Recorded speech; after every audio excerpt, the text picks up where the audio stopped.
No one is surprised anymore, I think, at how quickly it can all unravel. Even those of us who are relatively protected by privilege and comfort have made visits to the bottom of whatever our personal pits might be. And it matters not how we got there, whether we climbed slowly down or fell or were pushed. But at this point, no one is shocked at how quickly it can all just slip away, right? If you needed these last years to teach you, then here was your lesson.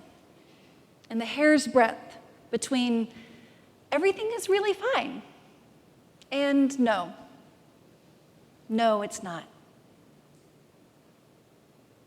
Though a lot of us, most of the world in fact already knew, had already learned or had always known that things were tenuous, shaky at best, that dinner might not be on the table, that safe shelter might be in a subway station, that not every disease has a cure. But still, if you needed another reminder, here we are. Today tells us again how few steps there are between a dinner party and a death. Just a few short hours. And of course, had we been paying attention, we would have always known how precarious it always was. Jesus told us again and again. And he showed us, didn't he, from the very beginning. Born in a fragile time, with a fragile egoed king hovering, walking toward the fear and the fearful, not hiding himself nor hiding the truth, holding his heart vulnerably out for anyone to strike.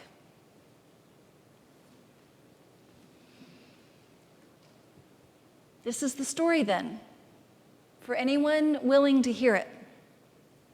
It can all turn on a dime. One minute you're at dinner with your closest friends.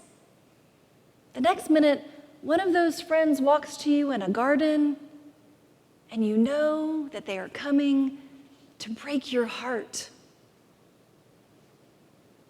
One moment, the small crowds tell you they love you, they adore you. The next, they shout for your pain. One day, you're walking on water. The next, you are walking up a hill carrying your own cross. The future just slips away. At least the future that you and I imagined. When the doctor walks in, when the car doesn't ever pull back into the driveway, when the phone rings and the thread pulls away from the cloth.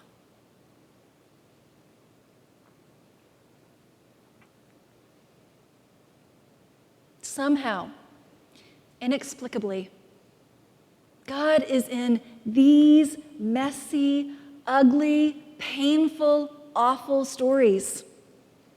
The ones that don't go the way we would like them to go.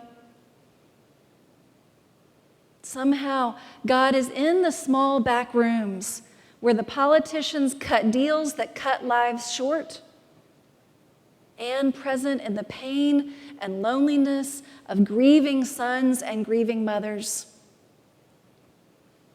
Because as it turns out, God is not only in the beautiful gardens, blooming and sunny, but also in the gardens where we bury the ones we love. Jesus walked through the dark, shadowy roads and sat with the questions that have no answers, revealing a God who stays with us when it all falls apart. It can be hard to imagine, y'all. So very hard to believe that this is true.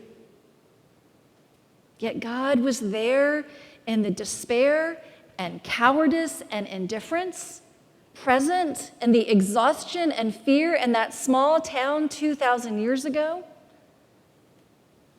And so also, perhaps, God can be found in the despair and cowardice and indifference that we feel, and present in the exhaustion and fear of our own small lives. So yeah, it can all come undone, and too easily, with a word, with a kiss, with a missed moment to say the brave thing, with nothing at all that we could have done differently.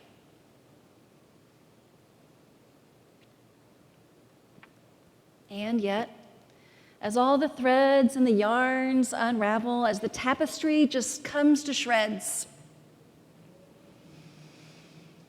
somehow,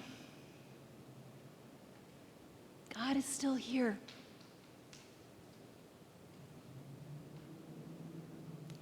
Even now.